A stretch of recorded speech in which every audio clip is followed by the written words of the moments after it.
মানুষের জীবনটাই একটা ঘরের মতো। সুখ যেখানে একটা আলোকিত ঘর, সেখানে অন্ধকার কোনো এক বিষণ্ণতার প্রাসাদ। আমরা আমাদের জীবনের প্রতি মুহূর্ত একটা আলোকিত ঘর থেকে আরেকটা আলোকিত ঘরে, না হয় একটা অন্ধকার ঘর থেকে আরেকটা অন্ধকার ঘরে প্রবেশ করি একটা করে দরজা খুলে। আমাদের জীবনটা কেটে যায় একটা করে ঘরে পায়চারি করে, সবসময় সন্ধান করে নতুন এক দ্বার উন্মোচন করার। আমাদের এই অপেক্ষা অনন্তকালের।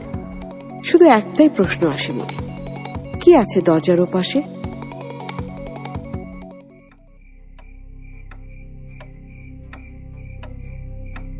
এভাবে দেয়ালের দিকে তাকিয়ে থাকতে ভালো লাগে না। আচ্ছা, দেয়াল এত বড়, কিন্তু দরজার জন্য এত কম জায়গা কেন? দেয়াল তো কেবল আটকে রাখে, দরজারা যেতে দেয় ওপারে। তাহলে কেন দেয়াল এত বেশি? কেন দরজাকে কেন সংকীর্ণ করে রাখা? কেন? এই, কার সাথে কথা বলছো তুমি ঘুমের মধ্যে? আমার কথা তুমি শুনতে পাও তপতি? তোমার কি হয়েছে বলো তো? মাঝরাতে কি সব আবল তাবল বকছো? কই কিছু না তো, তুমি ঘুমাও, তুমি ঘুমাও। তুমিও ঘুমাও। শুভরাত্রি। আচ্ছা ঠিক আছে।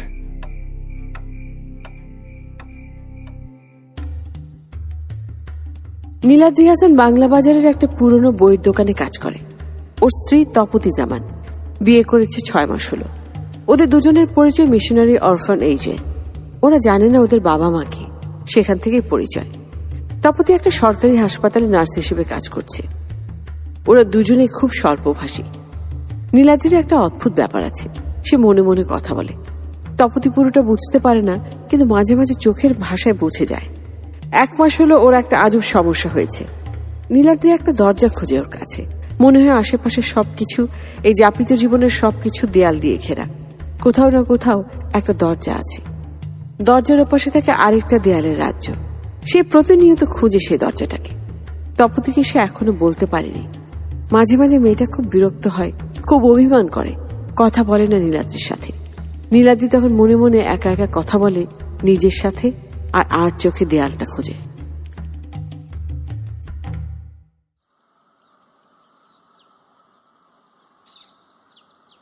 বাহ, চাটা তো দারুণ হয়েছে। ধন্যবাদ। আমি তো ভাবলাম এই কথাটাও তুমি মনে মনে বলবে নাকি। মনে মনে কথা তো তুমিও বলো, আমরা সবাই বলি। আচ্ছা, তুমি মনে মনে এত কি ভাবো বলো তো? ভাবি না তো, খোঁজার চেষ্টা করি একটা দরজা। কিসের দরজা? এই যে তোমার পেছনে রান্নাঘরের দরজা। এই আরকিটা কিন্তু আমার পছন্দ হলো না। বাহ, আমি বুঝি আমার বউয়ের সাথে একটু মজাও করতে পারবো না? নীল, তুমি কি আমাকে কিছু বলতে চাও? কিছু কি তোমাকে আটকে দেয়? আমি মাঝে মাঝে তোমার দৃষ্টিতে একটা গভীর শূন্যতা দেখতে পাই। মনে হয় তুমি অন্য একটা জগতে আছো। তুমি আমার পাশে বসে আছো, কিন্তু আমার সাথে নেই। তোমার দৃষ্টি অন্য কোথাও, অন্য কিছু একটার খোঁজ করছে। তুমি কি খুঁজছো আমাকে বলবে? কিছু না তপতি, অনেকদিন না আমরা সন্ধ্যাবেলা রিক্সা নিয়ে ঘোরাঘুরি করি না। আর যাবে? তোমার জন্য একটা গোলাপি শাড়ি এনেছিলাম, তোমার ওই রূপালি ঝুমকাটা পরবে, খুব সুন্দর লাগবে তোমাকে। সাথে খোলা চুল। শাহবাগ থেকে বেলি ফুলের মালা কিনে দেব, হাতে জড়িয়ে নেবে। যাবে আমার সাথে ফাগুনের সন্ধ্যার এই আহ্বানে? আজ তোমার কি হয়েছে বলো তো? কিচ্ছু না, কোত্থেকে যেন একটা দরজা খুলে দক্ষিণের হাওয়া বইছে, খুব মিষ্টি একটা বাতাস। বুঝলাম। তুমি চাটা শেষ করো, আমি শাড়ি পরে আসছি। ঠিক আছে, আমি অপেক্ষায় আছি।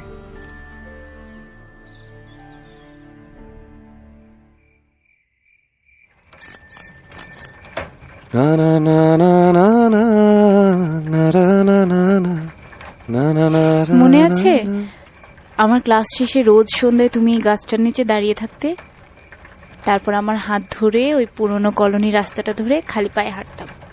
তোমার মনে আছে আমরা চুপচাপ পাশাপাশি হাঁটতাম, কোনো কথা হতো না।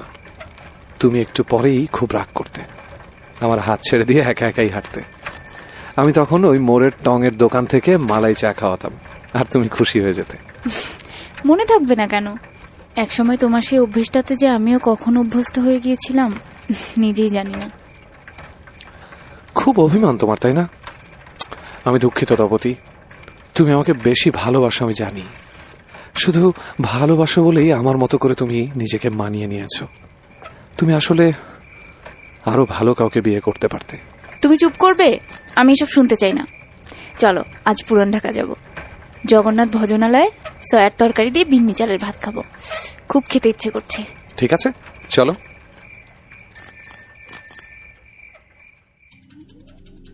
নীলাদ্রি আর তপতি তখনও জানতো না আজ রাতে এমন কিছু ঘটতে যাচ্ছে যা অনেক কিছু বদলে দেবে। এটাই নীলাদ্রি আর তপতি হিসেবে তাদের শেষ সন্ধ্যার ভ্রমণ। আজ নীলাদ্রি সে খোলা দরজার সন্ধান পাবে, আর সেই দরজার ওপাশ থেকে আসা মিষ্টি বাতাসের উৎস সে খুঁজে পাবে। আর হয়তো তপতি খুঁজে পাবে না নীলাদ্রিকে, সে হারিয়ে যাবে দরজার ওপাশে।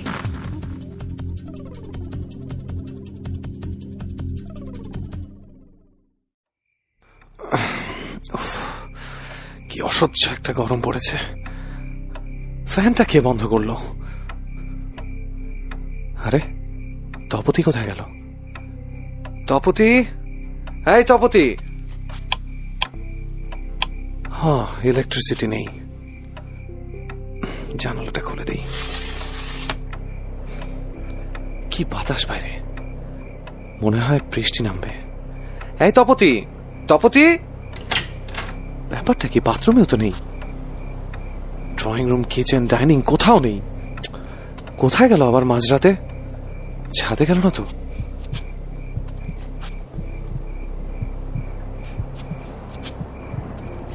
আরে এই দরজাটা কোথায় গেল? 2 পাল্লার এই দরজা, ও পাশে আলোর ছটা ঠিকরে বেরোচ্ছে। কি মিষ্টি একটা গন্ধ, কি সুন্দর বাতাস, খুব খুব চেনা একটা বাতাস। কি আছে, কি আছে দরজার ওপাশে?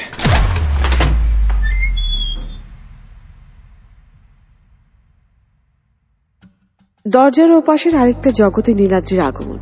নীলাদ্রি জানে না আগের সেই জগৎ থেকে সে একেবারের জন্য এখানে চলে এসেছে। সে আর ফিরবে না। তার অস্তিত্ব জাগ্রত, কিন্তু তার সত্তা বিলীন দরজার ওপাশের দেয়ালের জগতে। তার চিরচেনা বাংলা বাজারের পুরনো নতুন বইয়ের গন্ধমাখা জায়গা ছেড়ে পুরনো ঢাকার কাজী আলাউদ্দিন রোডে সেই চিলেকোঠা সংসার ফেলে কোনো এক ছুটির দিনে তপতির হাতে সবজি খিচুড়ি আর ডিম কোরমার অমৃত স্বাদ সবকিছু হারিয়ে যাবে দরজার ওপাশে। থাকবে আরেকটা অদৃশ্য দেয়াল ঘেরা অচেনা জগৎ।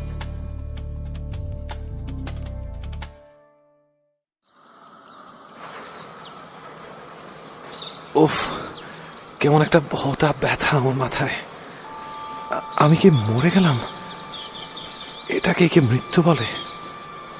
কেমন আবছা একটা আধার, কোথাও একটা আলো আছে, কিন্তু কোথায় সেটা? ধীরে ধীরে দূর থেকে একটা তীক্ষ্ণ শব্দ শোনা যাচ্ছে। এটা কি মানুষের গলার আওয়াজ, নাকি ঝড়ের গর্জন? আওয়াজটা বাড়ছে ধীরে ধীরে, প্রগাঢ় হচ্ছে।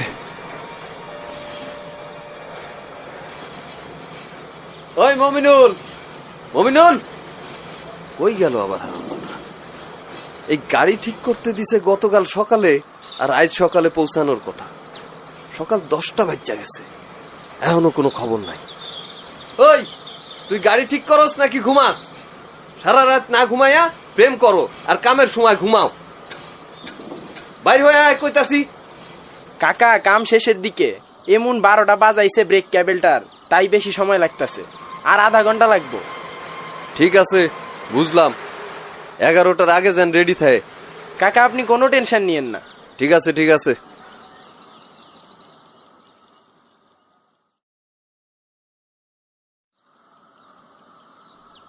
সাইড মিররে আমি কাকে দেখছি?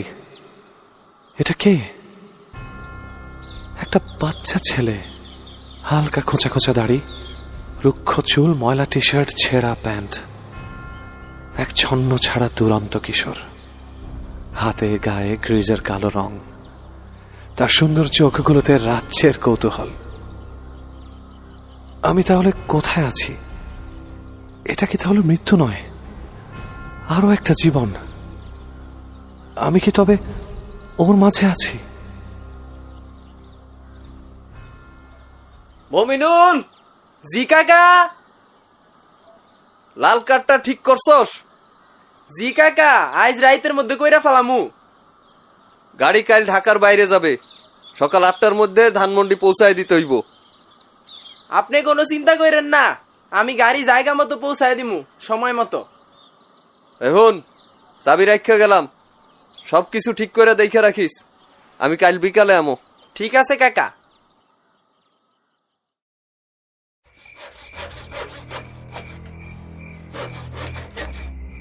বুইরা কি লোহা দিয়ে এই সিন্দুক বানাইছে খোদাই জানে। উফ, কি গরমটা পড়ছে। ছেলেটা কতক্ষণ ধরে চেষ্টা করছে, পারছে না। বেচারা জানেই না ওই সিন্ধুকের ভেতরে উই পোকা ধরা কিছু কাগজ ছাড়া আর কিছুই নেই। কাদের মিয়া ওর সব টাকা রাখে ক্যাশ বাক্সের ঠিক নিচের একটা লুকোনো কাঠের বাক্সে। তার পাজামায় চেইন দেয়া একটা গোপন পকেটে থাকে সেই বাক্সের চাবি। একবার বাক্সটা খুললা যায়, এখান থেকে অনেক দূরে চলে যাব। নিজের একটা চায়ের দোকান দিব, এমন লাথি গোতা খায় পইরা থাকুম না।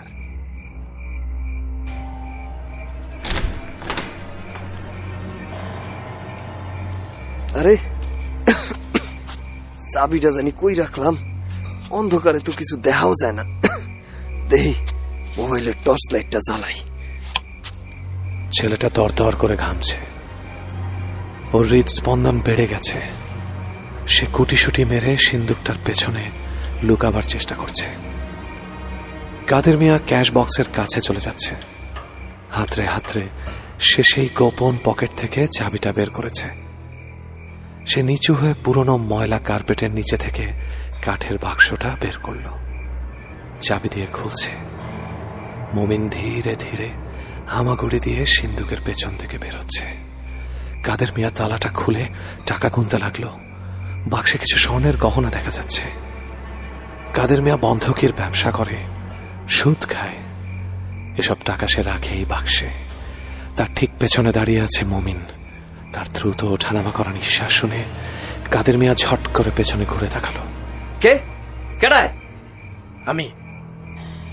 মমি, তুই তুই এখানে কি করতাছস?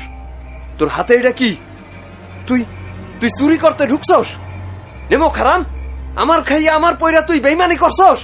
রাস্তায় পয়রা আসিলি, আমি তোরে তুললে আনছি। আইনা রাস্তার কুত্তার মতন রাখছেন, উঠতে বসতে মারছেন। কোন কামটা আমার দিয়ে করার নাই, খালি ঘুমানোর জায়গা দিছেন আর পচাবাসি খাইতে দিছেন। আমি এখানে থাকুম না। আমার 10 বছরের যা বেতন জমছে তা আজকে নিয়ে যামু। আমার টাকা দেন। হারাম জাদা, আজকা তোরে খুন করুম, তোরে তোরে জেলের ভাত খাওয়ামু। তার আগে আপনিই থাকবেন না। না না, মমিন তার হাতের ধারালো করাতটা কাদের মিয়ার গলায় চালিয়ে দিয়েছে। গলার ধমনী কেটে ফিনকি দিয়ে রক্ত পড়ছে। কাদের মিয়া গলা চেপে ধরে জবাই করা গরুর মতো ছটফট করছে। তার গলা দিয়ে গোঙানির শব্দ বের হচ্ছে। আচ্ছা, আমি কেন মমিনের প্রতিটা অনুভূতি বুঝতে পারছি। মানুষের আক্রোশ তীব্রতা কি গভীর হতে পারে, যা কিশোর মনে অন্ধকার দিককে উন্মোচন করে। লোকটা ছটফট করতে করতে একসময় নিস্তেজ হয়ে গেল। সারাটা ঘর রক্তে মাখামাখি। বাক্সের ভেতরে রাখা টাকায় রক্ত লেগে আছে। মমিনকে পালাতে হবে, অনেক দূরে যেতে হবে। কিন্তু কিন্তু মমিন কি বাঁচতে পারবে? জীবন কি ওকে বাঁচতে দেবে? নিছি, সব টাকা নিছি। পালাইতে হইব, অনেক দূরে যাব, অনেক দূরে। মমিনের জীবনের এই দেয়াল থেকে দূরে যেতে যে দরজাটা দরকার, সে কি তা খুঁজে পাবে? মমিন দৌড়াচ্ছে। সন্ধ্যায় ঠিক করা গাড়িটা স্টার্ট দিচ্ছে। গাড়ি চলতে শুরু করেছে। পালাও মমিন, পালাও, খুঁজে বের করো সেই দরজাটা। পালাও, পালাও।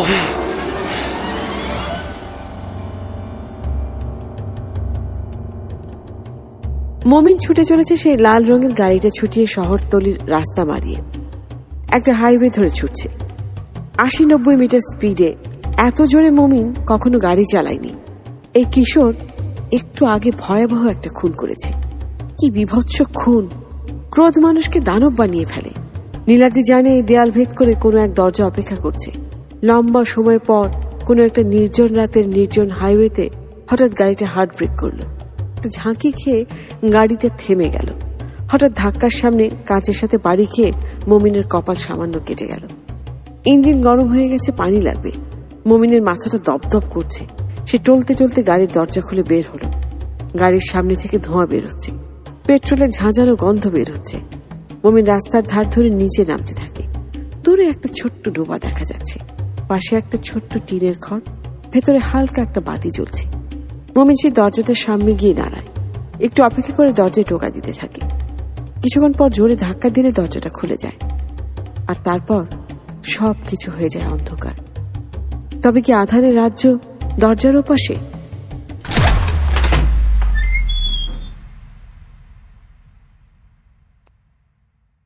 সবুজ বিস্তীর্ণ প্রান্তর, মিষ্টি রোদ, এলোমেলো বাতাস।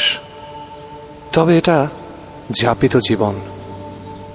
মনে হচ্ছে সবকিছু কেমন হালকা, সবকিছু সজীব। মমিন নেই। সে কোথায় গেল? দরজার ওপাশেই নাকি আছে এখানেই? মমি, এই মমি, টিফিন পিরিয়ড শেষ, ক্লাসে যাবি না? হ্যাঁ যাবো তো। দেখ কি অদ্ভুত রঙের একটা পাখি, সে কতক্ষণ ধরে ওই কাঁঠাল চাপার ডালে বসে আছে। কোথায়? আরে ওই যে ওইখানে। তুই ক্লাসে যাবি না? উফ, যাচ্ছি তো, চল।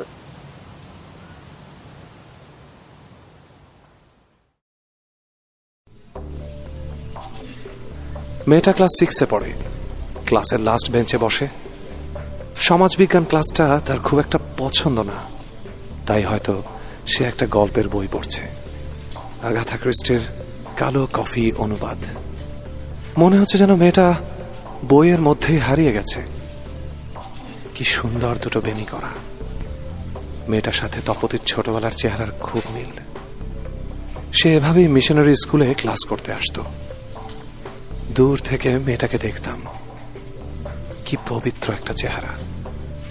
মনে হচ্ছে যেন অতীতে ভ্রমণ করছি।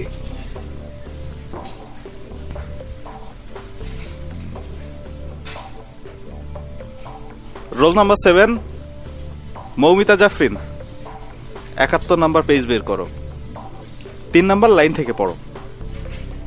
এই মমিতা, তোকে ডাকছে। হ্যাঁ স্যার তোকে ডাকছে, তাড়াতাড়ি বই বের কর। এই নে আমার বই। কি হলো, এতক্ষণ লাগে দাঁড়াতে? তুমি কি কানে কম শোনো? মানে জি স্যার। পড়ে শোনাও। স্যার আমাদের বেঞ্চের দিকে আসছে। কি হলো, বই হাতে দাঁড়িয়ে আছো কেন? এ কি, এটা নিচে কিসের বই পড়লো? এই মেয়ে, বইটা উঠাও। জি জি স্যার। হ্যাঁ হ্যাঁ তুমি। দেখি। কালো কফি, আগাথা ক্রিস্টি। এই পুচকি মেয়ে, তুমি এই বইয়ের কি বুঝো?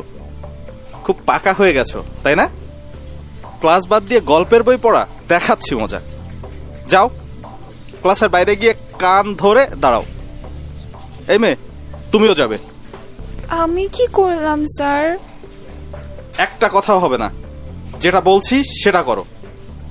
এই, তুমি কাগজে লিখো, আমি ফাঁকিবাজ।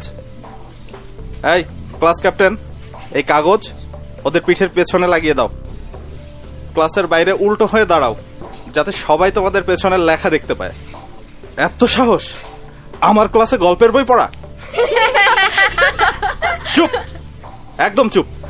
সবগুলাকে বাইরে কান ধরে দাঁড় করে রাখবো।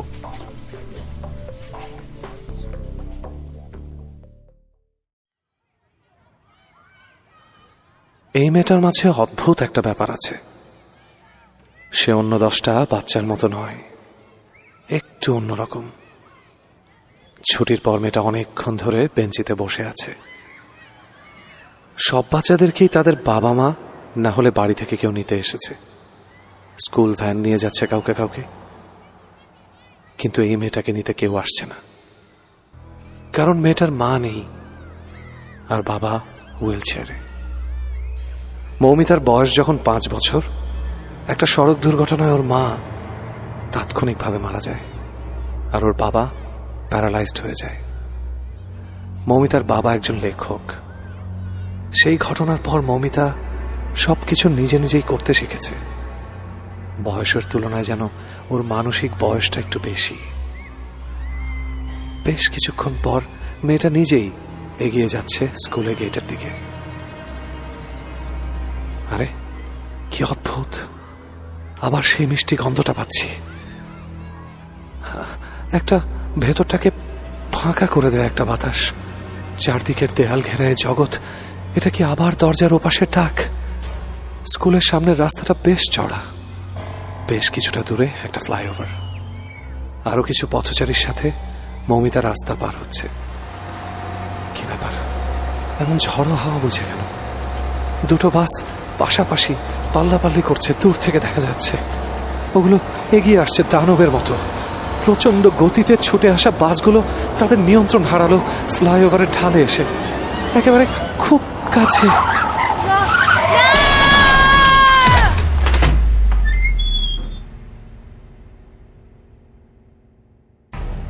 বাসগুলো তাদের নিয়ন্ত্রণ রাখতে পারেনি। মিমি সহ আরো 6 জন পথচারীর উপর উঠিয়ে দিয়েছে। মৌমিতা সাদা স্কুলের জুতা রক্তে ভিজে গেছে, হাতটা উল্টে গেছে খুব বাজেভাবে।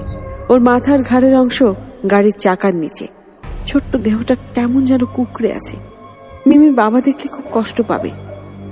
এই মর্মান্তিক দৃশ্য দেখবার জন্য নীলাদ্রি এখানে নেই, কারণ সে আবার চলে গেছে দরজার ওপাশে অন্য কোনো দেয়াল ঘেরা গল্পের সন্ধানে।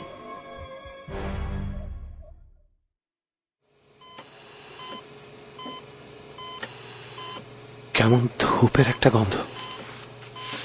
এটা কোথায়? এই গন্ধটায় মনে হচ্ছে যেন অসংখ্য মানুষের বেদনার একটা স্পর্শ রয়েছে। কেমন শীতল। কিছু মানুষ মনে হচ্ছে শুয়ে আছে, কিছু মানুষ ভাসছে। কেমন শান্ত আর স্তব্ধ। মনে হচ্ছে যেন অনন্ত কাল ধরে সময়টা স্থির। ধীরে ধীরে সব ঘোলাটে থেকে স্পষ্ট হচ্ছে। ওই জলজলে আলোটায় কি লেখা? Chemotherapy ward. এটা ক্যান্সার পেশেন্টদের ইউনিট। এটা একটা হাসপাতাল। শুয়ে থাকা মানুষগুলো কেমোথেরাপি নিচ্ছে বেঁচে থাকার জন্য। কিছু মানুষ মৃত্যু পথযাত্রী। আচ্ছা, আমি এত নির্লিপ্ত কেন? আমার কেন কোনো অনুভূতি হচ্ছে না? ছায়ার মতো ভাসতে থাকা এই অবয়বগুলো মৃত ব্যক্তিদের। এরা কেবল দর্শক, কিছুটা জড় বস্তুর মতো অনুভূতিহীন। এদের সাথে আরো কিছু মানুষ যোগ দেবে, সে অপেক্ষায় তারা আছে। আমি ছাড়া কেউ ওদের দেখতে পাবে না, কিন্তু আমি জানি আমি মৃত নই। হয়তো মৃত্যু আর জীবনের মাঝামাঝি একটা জায়গায় আছি। দেহের অসুখ হলে ঔষধে সারে, কিন্তু মনের অসুখ হলে কোন ঔষধে সারে সেটা কি আপনি জানেন? কে আপনি? আপনার পাশেই দাঁড়িয়ে আছি। আপনি কি আমার কথা শুনতে পাচ্ছেন? আমাকে দেখতে পাচ্ছেন? আমি সব দেখতে পাই, সব বুঝতে পাই, কিন্তু কিছু করতে পারি না। শুধু অপেক্ষা করি। কিসের অপেক্ষা করেন আপনি? দরজার ওপাশে যাবার অপেক্ষা। দরজার ওপাশে কি মৃত্যু থাকে? আপনি মৃত নন, আমিও মৃত নই। আপনার সাথে আমার পার্থক্য, আপনি দরজার ওপাশে যেতে পারেন আর আমি পারি না। আমি অপেক্ষা করছি আমার দেহের জন্য। আপনার দেহ কোথায়? 7 নম্বর বেডটা দেখেন। কি সুন্দর একটা মেয়ে, অথচ মাথার চুলগুলো নেই। খাটের এক কোণে পড়ে আছে। আমি ঘুমায় আছি, ওটা আমার দেহ। আপনি যাদের দেখতে পাচ্ছেন তারা সবাই চিরবিদায়ের অপেক্ষা করছে। এ কারণেই আপনার কথা শুনতে পাচ্ছিলাম, আর আপনি আমার অস্তিত্ব অনুভব করতে পারছিলেন। মৃত্যু হলো ছোট্ট অ্যাকোরিয়ামে রাখা গোল্ডফিশের মতো। পানি ছলকে পড়ে যাবে, অক্সিজেনের অভাব হবে, মাছটা মরে যাবে, কোনো স্মৃতি থাকবে না, সব হয়ে যাবে বিস্মৃতি। কারণ গোল্ড ফিশের স্মৃতিশক্তি কেবল 3 সেকেন্ড। আচ্ছা, আপনি কি জানেন আমার সাথে কেন এমন হচ্ছে? কিছু প্রশ্নের উত্তর হয় না, জানলেও উত্তর দিতে হয় না। আমি আছি জীবন মৃত্যুর সন্ধিক্ষণে, আর আপনি আছেন প্রকৃতি আর ঈশ্বরের মাঝামাঝি। যে ঈশ্বর প্রকৃতির সৃষ্টি করেছেন তার মাঝে আমাদের সবার অবস্থান। আমাদের মানব জনম এর মাঝেই বিদীর্ণ। আর তার ঠিক ওপারেই থাকে দরজার ওপাশ, সময়ের দেয়াল ভেদ করে একটা দরজা। এখানে সবাই মৃত্যুর জন্য অপেক্ষা করে। যাকে দরজার ওপাশ ডাকে তাকে ফেরানো যায় না। তাহলে আমি কেন দরজার ওপাশে আসছি, আর আমি মৃত্যুকে আলিঙ্গন করতে পারছি না কেন? কারণ আপনি সময়ের ধারক। আপনি শুধু অবলোকন করবেন যাপিত জীবনের গল্প, সময় ঘেরা দেয়াল। আপনি প্রকৃতির একজন যাজক, এটা আপনার নির্ধারিত কাজ। শুনুন, আপনি যাবেন না, আমার আরো কিছু প্রশ্ন ছিল।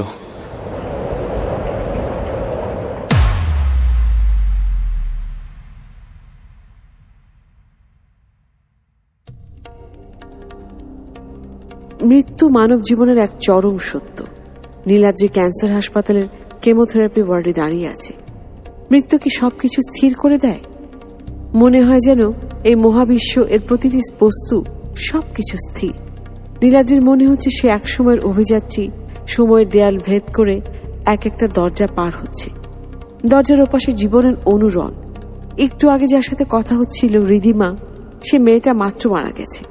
7 নম্বর ওয়ার্ডের সামনে দাঁড়ানো নার্স একটা সাদা চাদর দিয়ে রিধিমাকে ঢেকে দিল। তাহলে রিধিমার দেহের অবসান হলো? সে একেবারে চলে গেল দরজার ওপাশে?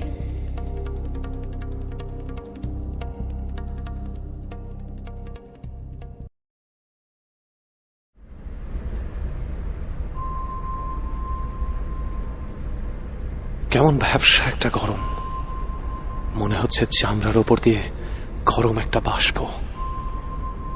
এটা কোথায়? আবার কি কোনো মৃত্যুর সাক্ষী হব আমি?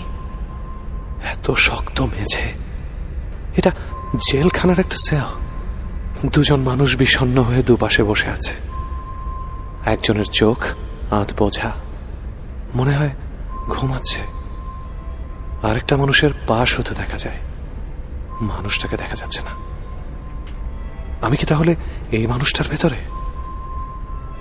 লোকটার রক্ত কেমন ঠান্ডা, কোনো উষ্ণতা নেই। ওর নাম নূর আলম। বয়স 40 বা এর চেয়ে একটু বেশি হবে। প্রথম খুনটা করে 17 বছর বয়সে। বিষ খাইয়ে সৎ মাকে খুন করেছিল। তারপর পালিয়ে যায় শহরে। সেখানে গিয়ে এক পকেটমার দলের সাথে দেখা হয় তার। কিছু মানুষ মইরা গেলে এমন কোনো ক্ষতি হয় না ভাইজান। আপনি আমাকে শুনতে পাচ্ছেন? যে ভাইজান, আমি আপনার লাহান মনে মনে কথা কই। আপনি আমার মনের ভিতরে ঢুকে গেছেন, তাই সব বুঝতে পারতেছেন। আপনি সত্যিই খুন করেছেন? প্রথম খুনটা আমি করি নাই। ইন্দুর মারণের বিষ দিয়া মিশাই দিছিল আমার বাপ চুনের মধ্যে। সেই চুন দিয়া পান খায়া ছোট মা মরে গেছিল, মুখ দিয়া ফেনা ছুটছিল। আমার মারেও এমন বিষ খাওয়া আমাকে বাড়ির পিছনে রাম গাছে ঝুলাই থইছিল। গ্রামের সকলে জানতো, কেউ কিছু কয় না, কিন্তু আমি জানতাম। সে যখন ছোট মারে ঝুলাইতে গেছে আমি দেখা ফেলাই, তখন সে সবাইরে বলে আমি তারে বিষ খাওয়া মাইরা ফেলাইছি। আমি তখন পালায় যাই। আপনি পালালেন কেন? পুলিশের কাছে যেতেন। পুলিশ আমার আব্বার কেনা আছিল, কোনো লাভ হইতো না। শহরে যখন আসি 4 দিন না খায়া রাস্তায় রাস্তায় ঘুরছি, আর নানা রঙের মানুষ দেখছি। একদিন একটা চায়ের দোকানের সামনে দাঁড়ায় আসিলাম, এক লোক বইসা আছিল। আমার কলা রুটি খাইতে দিল। ওইটা ছিল করাইল বস্তি। একটু পরে সেইখানে পুলিশের রেড পরে। এটা ছিল মাদকের আকড়া। সবার লোকে পুলিশ আমারও ধরে লয়ে যায়। আমার 2 মাসের জেল হয়েছিল। সেইখানে পকেটমার গ্রুপের লোকে পরিচয়। এরপর আপনি এক নিরীহ স্কুল শিক্ষককে মেরে ফেলেছিলেন। তার মানি ব্যাগে মাত্র 500 টাকা আছিল। রিক্সা থেকে টান মারছিলাম, পুইরা গিয়ে মইরা যাইব বুঝি নাই। মানুষ হয়ে মানুষের জীবন নেন? ভাইজান যে কি কন, আমার কামই তো এইটা। আমি কোনটাকে মাল ফিনিশ করে দিই। Contract murderer. যে ভাড়াইটা খনি টাকা লইয়া মানুষ মারি। টাকা নিয়ে মানুষ মারা কবে থেকে শুরু করলেন? ভাইজান, সে এক বিশাল ইতিহাস। একদিন শহরে কি কারণে জানি কার পূজারি হয়েছিল, রাত তখন 12টা। রাস্তায় একটা কাক পক্ষীও নাই, মনে হইতেছিল কেউ জানি মরিয়া গেছে। তখন মাত্র ডাইল খাওয়া শুরু করছে। ভাইজান, ডাইল মানে বোঝেন তো? আপনার তো আবার শিক্ষিত লোক, এগুলো বুঝবেন না। আপনি ফ্যান্সি ডিলের কথা বলছেন? বাহ, তারা জানেন দেখি। আরে হ, এইটাই। সেই বয়সে খাইলে খুব পিনিক হইতো, এখন আর কিছু ধরে না। তো সেই দিন রাইতে আমি কমলাপুর ব্রিজের উপর সিতয়ে পড়ে আছিলাম। হঠাৎ দেখি একটা বোরখা পরা মায়া মানুষ একটা সুটকেস টানতে টানতে নিয়ে আসতেছে। হঠাৎ সেটা ব্রিজের এক কোনায় ফালায় চলে গেল। কত সময় পার হয়ে গেল, কেউ আইলো না। আমি কিছুক্ষণ পর হামাগুড়ি দিয়া সেই সুটকেসটার কাছে গেলাম। সেটাতে আবার কোনো তালা ছিল না। খুললা দেখি সাদা পাউডারের মতো কি জানি অনেকগুলা প্যাকেট, আর একটা বস্তা দিয়া মোরাইন না গোল কি জানি। নেশার করে খুললা দেখি একটা মানুষের কাটা মাথা। আমি খুব ডরাই যাই। পলাইতে গিয়ে দেখি 4-5 জন লোক আসতেছে, হাতে বন্দুক। আমরা ধরে হলাই লাথি গুতা দেয় আর কয়, এই হারামি জালাল শেখের লোক। আমি কই, আমি জালাল শেখ নামে কাউকে চিনি না। মায়ের খাইতে খাইতে একটু পর আর ব্যথা লাগতেছিল না। একসময় হুশ গান গেল গা। চোখ খুললা দেখি একটা গাড়ির গ্যারেজে পড়ে আছি। হঠাৎ কে জানি মুখের মধ্যে পানি ছুঁড়ে মারল। শহরে তখন 2 গডফাদারের দল, জালাল শেখ আর রমিজ মোল্লা। একদিন এক পক্ষ মরে তো, আর একদিন আর এক পক্ষ। কাটা মাথারা আসিল জালাল শেখের ডাইন হাত, তার ভাই করিম শেখের। সাথে আসিল সাদা পাউডার। এই সব দেখার পর তো আমার আর সারা যায় না। রমিজ মোল্লার দলের লোক হয়ে গেলাম। সেই থেকে শুরু মানুষ খুন করা। যে ভাইজান, 12টা খুনের কাম। আপনি কতগুলো খুন করেছেন? মুশকিল তো 100-র কাছাকাছি তৈরি। এতগুলো খুন করেছেন, কখনো অনুশোচনা হয়নি? প্রথম বুক ধরফর করত, হাত কাঁপত। 2-3 দিন কিছু খাইতে পারতাম না, বমি আইতো। কিন্তু এর পরে আর ডর করে নাই। তো একটা খুন কইরা খুব কষ্ট পাইছিলাম। জরিনা আমার বউ, আমি ওরা মারতে চাইনি। রমিজ মোল্লার খুব কাছের লোক রুস্তমের লগে ওর একটা সম্পর্ক হয়েছিল। একদিন 2 জন এক লগে দেখা হলাই। সেই দিন রাইতেই বালিশ চাপা দিয়ে মাইরা ফেলাই। লাশটা বস্তাবন্দি কইরা বুড়িগঙ্গায় ফালাই দিছিলাম। বউটা পোয়াতি আছিল। পরে জানতে পারি আমি ভুল করছি। রুস্তমরেও সারি নাই। একটা এনকাউন্টারের সময় কপালে ঠিক মাঝখানে গুলি করেছিলাম। সহি নিশানা বুঝলেন ভাইজান, গিলো বাইরে হয়ে গেছিল। রমিজ মোল্লা ব্যাপারটা বুঝতে পারছিল, কিন্তু কিছু বলে নাই। এরপর থেকে আমি তার খুব কাছের লোক হয়ে গেলাম। আমার মায়াডারে নিজের মায়ের মতো বড় করতেছে। আমি যখন থাকুম না, রূপারে সেই দিকে রাখবো। আপনার মেয়ে আছে? জি, ওর চেহারাটায় পুরা মায়ের লায়ন হয়েছে। ওরা দেখলে মাঝে মাঝে খুব কষ্ট হয়। আমি নিজের মায়াডারে এতিম করে দিছি। কষ্ট খুব অদ্ভুত জিনিস। আমাদের নেতিবাচক পারিপার্শ্বিকতার প্রকাশই কষ্ট। খুব আপেক্ষিক ব্যাপার। ভাইজান, আপনার জ্ঞানী কথার কিছুই বুঝবার পারতেছি না। তো যেই খুনের লাগা আমার ফাঁসি হইতাছে, সেইটা আমি করি নাই। তাহলে কে করেছে? রমিজ মোল্লার পোলা। কিন্তু ডায়টা আমার ঘরে নিছি। এর বদলে রমিজ মোল্লা সারা জীবন আমার মায়েরারে দেখার দায়িত্ব নিছে। আমার মতো একটা খুনি কখনো ওরে ভালো কিছু দিতে পারতাম না। আর এই পাপের জীবনটা আর ভালো লাগতেছিল না।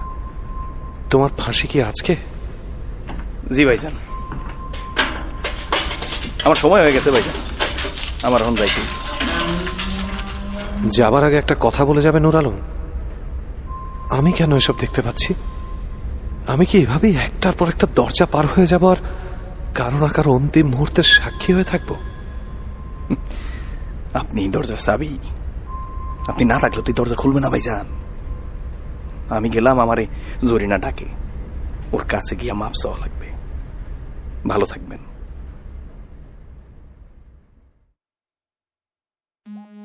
নীলাজির আগে ফাঁসির আসামি দেখেনি। সে গভীর মনোযোগ দিয়ে পুরো ব্যাপারটা খেয়াল করছিল। নূর আলমকে জীবনের শেষ গোসল করানো হলো।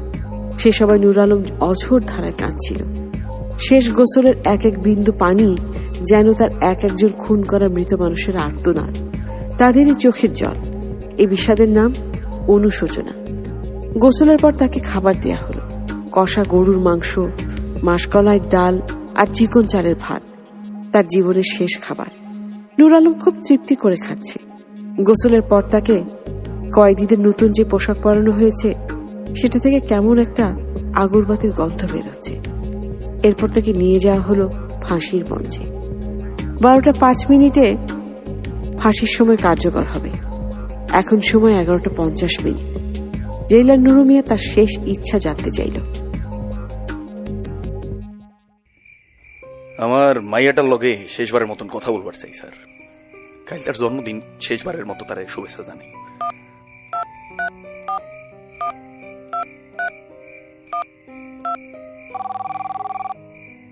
হ্যালো, কে? শুভ জন্মদিন আম্মাজান। বাবা, তুমি কোথায়? কাজে আছি রে মা। তুমি আসবে না? জানো রমিজ কাকা কত আয়োজন করেছে। কাল না আমার ক্লাসের সব মেয়েদের দাওয়াত, অনেক বড় কেক কাটবো। বাহ, খুব ভালো। তুমি কখন আসবে বাবা? আসবো রে মা, কাজ শেষ হইলেই আমি চলে আসবো। আমার জন্য কি উপহার আনবা বাবা? তোর কি চাই মা? একটা পাখি। পাখিটা বন্দি আছে মনের খাঁচায়, চলে আসবে পাখি তোর কাছে। কি বলো বাবা, কিছুই তো বুঝতেছি না। আম্মাজান, আমি তাই লক্ষণ রাখি। ভালো থেকো মা। আচ্ছা বাবা, কাল কিন্তু তাড়াতাড়ি চলে এসো। তুমি না আসলে আমি কেক কাটবো না। ভাইজান, আপনি আমার মেয়েটারে দেখা রেখেন। আমি ওপার থেকে কিছুই করবার পারব না। আপনার মেয়ে ভালো থাকবে নূর আলম। বিদায় ভাইজান। নূর আলম সিঁড়ি বেয়ে উঠে যাচ্ছে ফাঁসির মঞ্চে। মনে হচ্ছে যেন আমিও সাথেই উঠছি। ফাঁসির দড়িটার যত কাছে যাচ্ছি পা যেন আরো ভারী হয়ে আসছে। জল্লাদ কালো কাপড়টা দিয়ে মাথাটা ঢেকে দিল, কেমন নরকের মতো কালো। সবকিছু ঠান্ডা হয়ে আসছে। তাহলে কি আজ নুরু মিয়ার সাথে আমিও মৃত্যুর স্বাদ আস্বাদন করব? ফাঁসির দড়িটা গলায় পরানো হয়েছে, ধীরে ধীরে চেপে আসছে। হাত পা চাচ্ছে ছুটে পালাতে, কিন্তু কে যেন শক্ত করে মাটির সাথে পা আটকে রেখেছে। জেলার হাতের থেকে সাদা রুমালটা ফেলে দিল।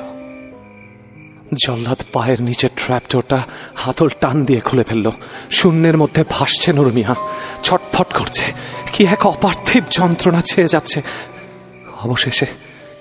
অবশেষে নুরু মিয়ার মনের খাঁচায় বন্দি পাখিটা মুক্তি পেল। ওই দূরে খুলে গেল আরেকটা দরজা।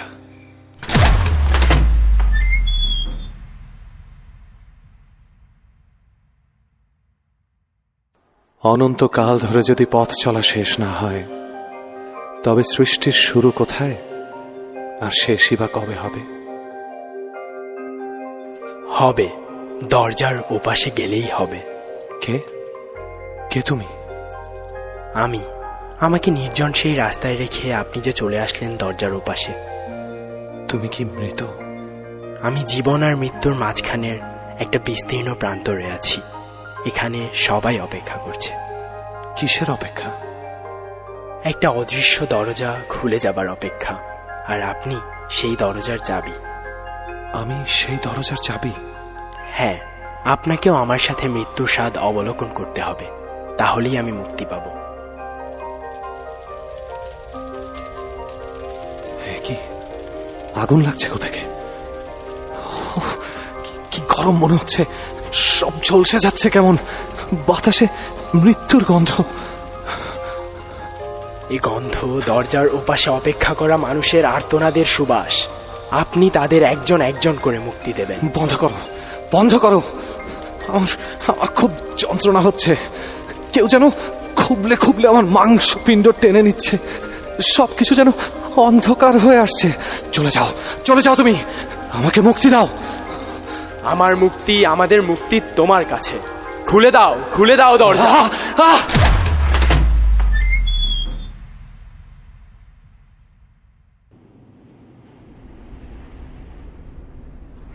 আপনি চলে এসেছেন?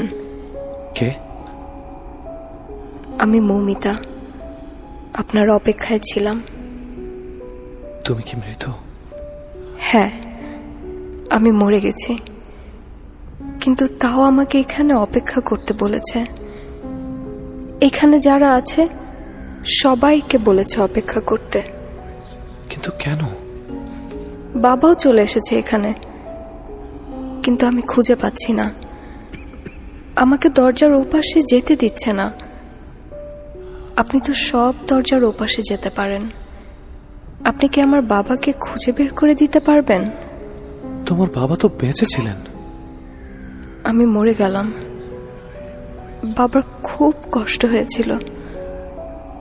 আমাকে কবরে শুয়ে এসে খুব করে কাঁদলো। তারপর বুকের ভেতর খুব যন্ত্রণা হলো। আমাকে ডাকতে লাগলো। আমি বাবার কাছে গেলাম, আর সে আমার সাথে চলে আসলো। বাবাও মরে গেল। জানেন, আমার সাথেই এখানে এসেছিল, কিন্তু হঠাৎ একটা কালো ঝড় হলো। তারপর বাবা যেন কোথায় হারিয়ে গেল। এখন আর আমি খুঁজে পাচ্ছি না বাবাকে। আমি খুঁজে দেব, আমি তোমার বাবাকে খুঁজে দেব, আমি কথা দিচ্ছি তোমাকে। আমি মাকে খুঁজে পেয়েছি। এই গাছগুলোর পেছনে ওই যে একটা পাহাড় আছে, সেটার চূড়ায় সে থাকে।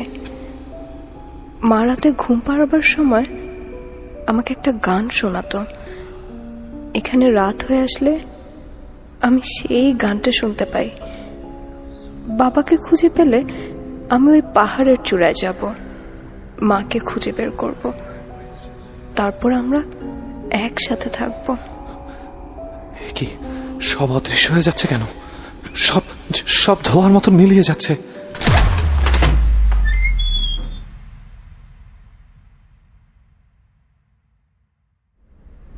কেমন আছেন নীলাদ্রি? ভালো কি খারাপ সেই অনুভূতিগুলো এখন আর হয় না। ওপাশের জগতের অনুভূতি স্থির। অনুভূতি, ভালোবাসা, যন্ত্রণা সব পার্থিব পৃথিবীর জন্য। অপার্থিব জগতে এদের কোনো অস্তিত্ব নেই। অস্তিত্বহীন সত্তায় আমি তবে কেন অনুভূতি খুঁজে পাই? আমি আপনাকে আগেই বলেছি, আপনি সেই দরজার প্রহরী। আপনার অনুভূতি হবে। এখানে আর কারো অনুভূতি নেই। কিন্তু আমি এখান থেকে মুক্তি চাই। আমি খুব ক্লান্ত। আপনার ক্লান্তি সসীমের মতো চলতেই থাকবে, কিন্তু আপনার পথ চলা অসীম, অনন্তকালের। আমার একজনের সন্ধান চাই।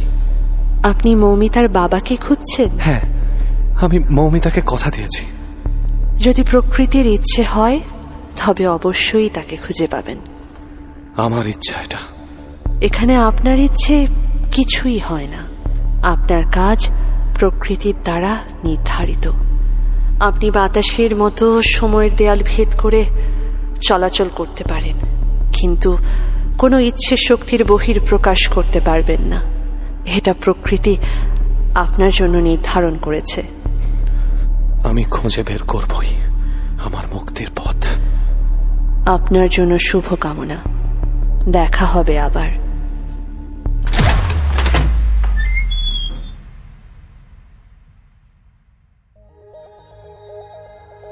দ্য ডেস্টিনি দো ল্যাম, অর্থাৎ মৃত্যুর পরের জীবন, ফরাসি ভাষার একটি বই। মৃত্যুর পরের জীবন নিয়ে লেখা। প্রথমে রটে যায় সেই বই আবার বাঁধানো মানুষের চামড়া দিয়ে। বলা হয়ে থাকে এক নারীর পিঠের চামড়া দিয়ে বাঁধানো। লিখেছেন আর্সেনি হোসেই। বইটির এক কপি লেখিকা উপহার দিয়েছিলেন তার ডাক্তার বন্ধু লুডোভিক বুলকে। সেই ডাক্তার ভাবলেন, যেহেতু মৃত্যুর পরবর্তী জীবন নিয়ে লেখা, তখন সেই বইটা বাঁধানো হোক মানুষের চামড়া দিয়ে। একটা মানসিক রোগীর মৃত্যু হলে তার দেহ কেউ দাবি করেনি, তখন নাকি মৃতার পিঠে চামড়া দিয়ে বাঁধানো হয়েছিল বইটি।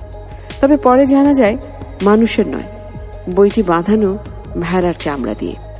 1954 সালে এক বই প্রেমীর তরফে বইটি এসে পৌঁছয় হার্ভার্ডের পাঠাগারে।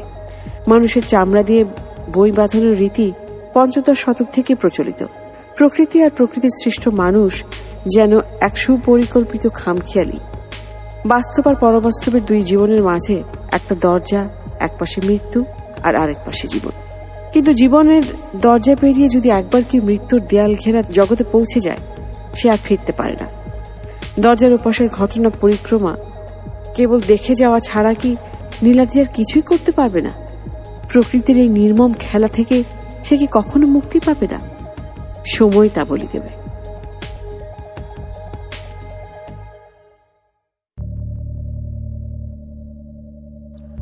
ভেসে যায়, কেবল ভেসে যায় মেঘের উপর মেঘ, কোনো আকাশ ছাড়াই ভেসে যায়। আপনাকে আমি কোথাও দেখেছি।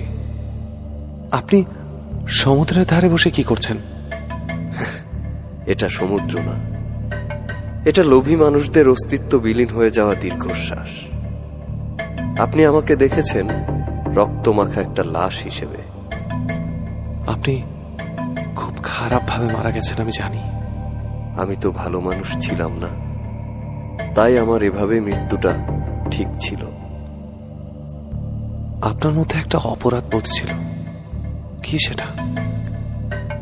মমিনকে আমি কুড়িয়ে পাইনি, ও আসলে আমার ছেলে। ওর মার মানে রোজিনার সাথে আমার সম্পর্ক হয়, যার ফলে সে অন্তঃসত্ত্বা হয়ে যায়। বাধ্য হয়ে তাকে বিয়ে করি।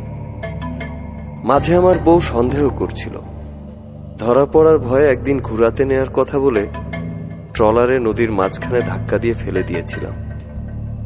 তারপর 2 বছরের মমিনকে এতিমখানায় দিয়ে দিয়েছিলাম। এরপর থেকে খুব অপরাধ বোধে ভুগতাম। একদিন তাই ওকে নিয়ে আসি আমার কাছে। আপনি কি মনে করেন আপনার অন্যায়ের শাস্তি হয়েছে? হ্যাঁ, শাস্তি হতো যদি আমার ছেলেটা দরজার ওপাশে থেকে আবার পার্থিব পৃথিবীতে ফিরে যেত।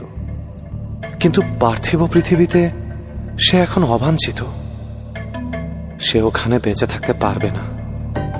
তাকে আপনি মুক্তি দিতে পারেন। আমি নরকবাসী, আমার নরকে যাবার বিনিময়ে সে অপার্থিব পৃথিবীর স্বপ্নময়তায় বেঁচে থাকুক।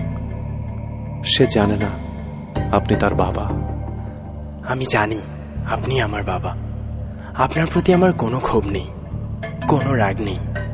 আর মা আপনাকে ক্ষমা করে দিয়েছে, আপনি মুক্ত। মমিন, তুমি ফিরে এসেছো? ফিরে এলাম চিরতরে মুক্তি পাবার জন্য। চলো বাবা, তোমাকে যেতে হবে দরজার ওপাশে। নীলাদ্রি, আপনি কি দরজাটা খুলে দেবেন আমাদের জন্য? এই প্রথম কেউ বলল দরজা খুলে দিতে। কি আশ্চর্য, আমি পারছি, সেই অদৃশ্য দরজা খুলতে পারছি। চলে যাচ্ছি চিরতরে দরজার ওপাশে। অপেক্ষা শেষ হলো।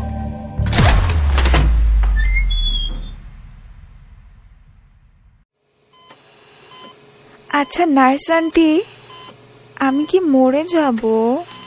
না না, মরে যাবে কেন? এই যে তোমাকে ওষুধ দিচ্ছি, তুমি একদম ঠিক হয়ে যাবে, খেলাধুলাও করতে পারবে। আমি জানি আমি আর বাঁচবো না। রোজ মমিতা আমার কাছে আসে, ওই যে আমার পাশে বসে আছে। কোথায়? আমি তো কাউকে দেখতে পাচ্ছি না মা। আছে, ও সাথেই আছে। আমাকে বলেছে ওপারের দরজায় সে অপেক্ষা করছে আমাদের জন্য। দরজা? কিসের দরজা? তুমি কি কোনো দরজা দেখতে পাচ্ছ তো না? দরজার ওপাশ তো আমি দেখতে পাই না আন্টি, কিন্তু মমিতা বলেছে ওখানে অনেক শান্তি, কোনো কষ্ট নেই। এই যে প্রতিদিন সুই দিচ্ছ আমাকে, তুমি জানো আমার খুব কষ্ট হয়। মনে হয় কেউ যেন আমার মাথার ভেতরে ঢুকে ছুরি দিয়ে সব কুচি কুচি করে কাটছে। খুব যন্ত্রণা হয়, খুব। আমাকে যেতে দাও। মা আর বাবা যখন এসে কাঁদে, ওদের দেখে আমার আরো কষ্ট হয়। আর কথা বলে না মা, শরীর খারাপ হয়ে যাবে। ওষুধ দিয়ে দিচ্ছি, তুমি ঘুমো। আমি একেবারেই ঘুমিয়ে যাব আন্টি। দরজার ওপাশে যেতে হলে অনেক লম্বা ঘুম দিতে হয়, না হলে ওখানে যাওয়া যায় না। তুমি ঘুমিয়ে যাও মা, আমি তোমার মাথায় হাত বুলিয়ে দিচ্ছি, এক্ষুনি ঘুম চলে আসবে। আমি আসছি মৌ। তুই আমাকে রেখে কিন্তু ওই পাহাড়ে যাবি না, আমরা একসাথে যাব। দরজা? এটা কোন দরজা? এরকম একটা দরজার কথা নীলাদ্রি বলতো, আমাকে একা রেখে চলে গেল, কোথাও খুঁজে পেলাম না। নীলাদ্রি, তুমি কি জানো তোমাকে আমি কত খুঁজেছি? তুমি কি জানো, যদি সম্ভব হতো পৃথিবীর সব দরজার ওপাশে গিয়ে আমি দেখতাম তুমি কোথায় আছো। ফিরে এসো নীল, তোমাকে আমার খুব প্রয়োজন।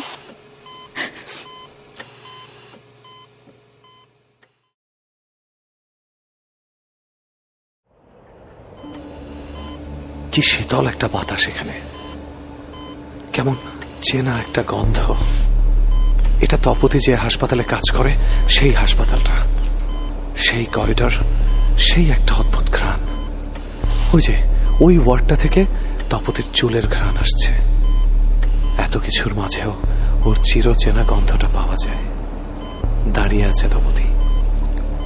এই তপতি, শুনতে পাচ্ছ? শুনতে পাচ্ছ আমাকে তপতি? তুমি ছাড়া কেউ কি আছে আমার এই পৃথিবীতে? তুমি কি করে পারলে আমাকে এভাবে একা রেখে চলে যেতে? তুমি এত নিষ্ঠুর, এত স্বার্থপর। এই তোমার ভালোবাসা? কি বলছো তুমি তপতি? আমি কিছুই বুঝতে পারছি না। কেবল ঠোঁট নাড়ছ আর অঝর ধারায় কাঁদছ। দেখো, আমি চলে এসেছি, আমি ফিরে এসেছি। ও তোমাকে শুনতে পাবে না, কারণ তুমি আছো দরজার ও পাশে। কে তুমি? আমি দূর না, আমি কিছুক্ষণ পরেই মরে যাব। আমার ক্যান্সার হয়েছে, মাথায় এত বড় একটা টিউমার হয়েছে। আমাকে কেমোথেরাপি দিচ্ছে। এই সুইটা যখন দেয় তখন এই টিউমারটা মনে হয় পাথরের মতো ভারী হয়ে আমাকে পিষে ফেলে। তখন মৌ আমাকে ওপারের গল্প শোনায়। আমার ব্যথা আস্তে আস্তে কমে যায়। এই নার্স আন্টিটা খুব ভালো, উনি মাথায় হাত বুলিয়ে দিলে আমার খুব ভালো লাগে। তোমরা একসাথে থাকলে খুব ভালো হতো, কিন্তু ওরা চায় না তোমরা একসাথে থাকো। ওরা মানে? ওরা কারা? এই দরজাটা যাদের, ওরা সব কিছু বানিয়েছে। তুমি মৌকে দেখতে পাচ্ছ? একটা কাচের দেয়াল দেখা যাচ্ছে। মৌমিতাকে ওই পাশে দেখা যায়। ও আমাকে ডাকছে, আমাকে যেতে হবে। তপতি, তপতি তুমি শুনতে পাচ্ছ? এ কি, এই নীল রঙের কাচের দেয়াল, এটা আমাকে তপতির থেকে আলাদা করে রেখেছে। অনেক কষ্ট, আমার একটু শান্তি লাগবে। এ কি তু না? অক্সিজেন লেভেল নীল, হার্টবিট নীল হয়ে যাচ্ছে। সিস্টার, এক্ষুনি স্যারকে ডাকো, কুইক। এমার্জেন্সি কার্ডিয়াক শক নিয়ে এসো।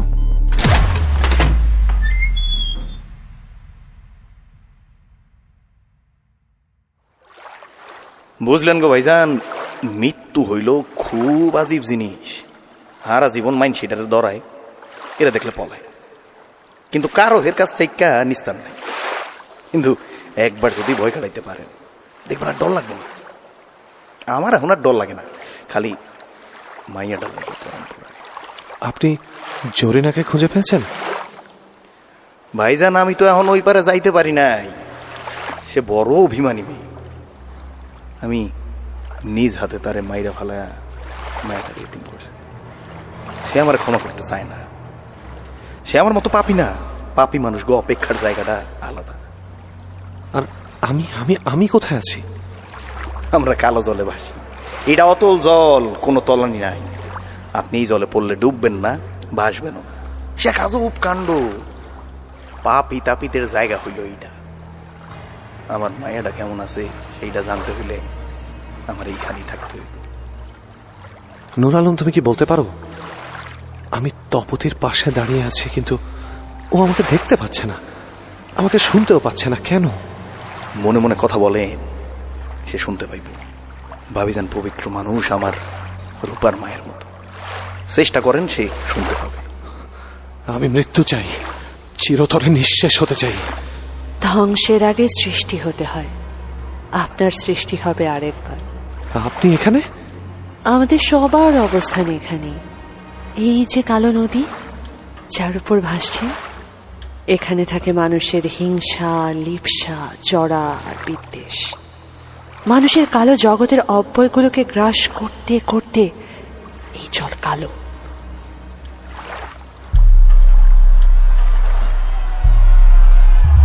এটা কিসের আওয়াজ? অপেক্ষারত সত্তাদের আকুতি। ওরা মুক্তি চায়, যেতে চায় দরজার ওপাশে, কিন্তু ওদের কোনো মুক্তি নেই। ওরা চিরন্তন সত্যের মতো এখানে থাকবে অনন্তকাল জুড়ে। তবে আমি এখানে কেন? সেটা প্রকৃতির ইচ্ছে। আবছায়া অন্ধকারে কালো দেয়ালের মাঝে অসংখ্য মানুষের কালো প্রতিচ্ছবি। মনে হচ্ছে যেন ওরা দেয়াল ভেদ করে বের হতে চাইছে। সবার মুখে আতঙ্ক আর বেদনা। উফ, কি বিভৎস! না না না, আমি আর দেখতে চাই না। নৌকা পারে ভিড়ব, আপনারা শক্ত হইয়া বসেন। যন্ত্রণা হচ্ছে, যন্ত্রণা, মাথার ভেতরে অসহ্য যন্ত্রণা। চলে আসছি ভাইজান, আরেকটু।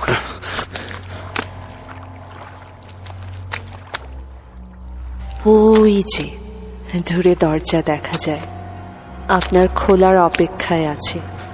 খুলে দিন, মুক্ত করে দিন আবদ্ধ সত্তাদের। আবছায়া, ঘোলাটে, অনেক কালো। আরেকটা দরজা।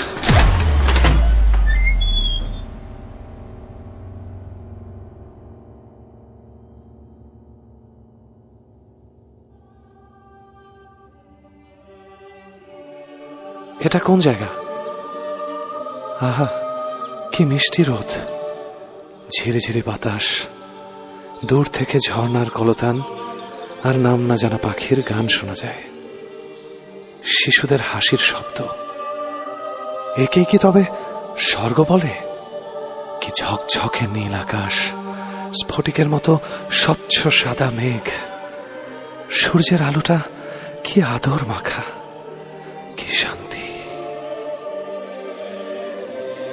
আপনি এসেছেন, আপনাকে বিদায় দেওয়ার জন্য আমরা এসেছি।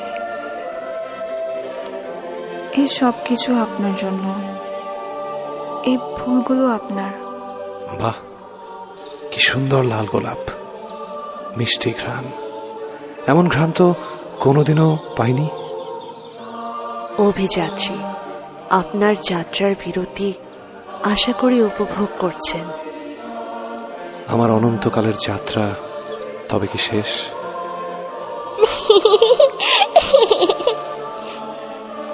এই নীল রঙের গোল পাথরটা আমার মা আপনাকে দিয়েছে, বলেছে আপনি এর মধ্যে ঢুকে যাবেন। এটা তো কত ছোট্ট পাখির একটা ডিমের মতো। ওই যে ঘাসের সবুজ গালিচা বিছানো মাঠ, ওটা পার হলেই একটা রূপালী আলোর প্রাসাদ। তার সিংহ দরজার ওপাশেই আপনার গন্তব্য। তোমরা সবাই কি একই দরজার পাশে চলে এসেছো? এটা আনন্দ ঘেরা সময়ের দেয়াল। সবাই এই দেয়ালের ভেতর আসতে পারে না। এখানকার দরজা সবার জন্য খোলা নয়। তবে জীবনের কোনো না কোনো সময়ে আমরা এখানেই আসব। আমাদের যাপিত জীবনের অপেক্ষা শেষ করে মৃত্যুর সিঁড়ি বেয়ে আমরা আসব অনন্তকালের এই জীবনে। আপনার জন্য অপেক্ষা নেই, কেবল আছে পথ পরিক্রমা। বিদায়, দরজার ওপাশ আপনাকে ডাকছে।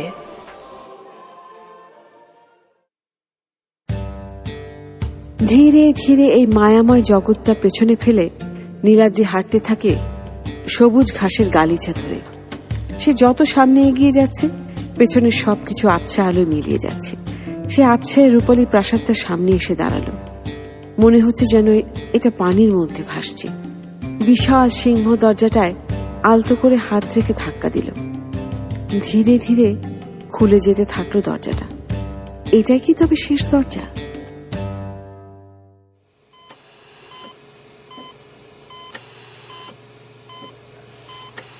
এটা আমি কোথায় এলাম? এটা হাসপাতালের একটা কেবিন। অল্প আলো জ্বলছে, বেডে একটা মেয়ে। খুব চেনা লাগছে, আমি ওকে চিনি।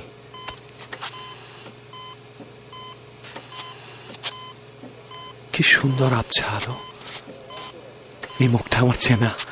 তপতি, আমি ওকে ছুঁতে পারছি। কি শীতল ওর কপালটা, আর কি শান্তি ওর স্পর্শে। নীলাদ্রি, তুমি এসেছো? হ্যাঁ তপতি, আমি ফিরে এসেছি চিরদিনের জন্য।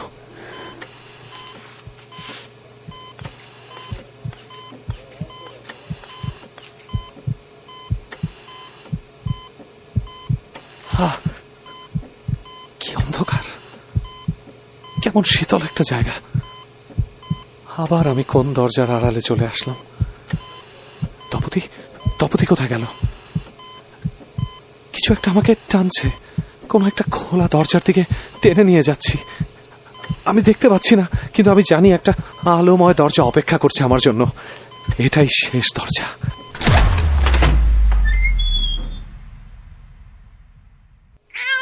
কংগ্রাচুলেশনস মিসেস তপতি, আপনার খুব সুন্দর একটা ছেলে হয়েছে। Thank you doctor.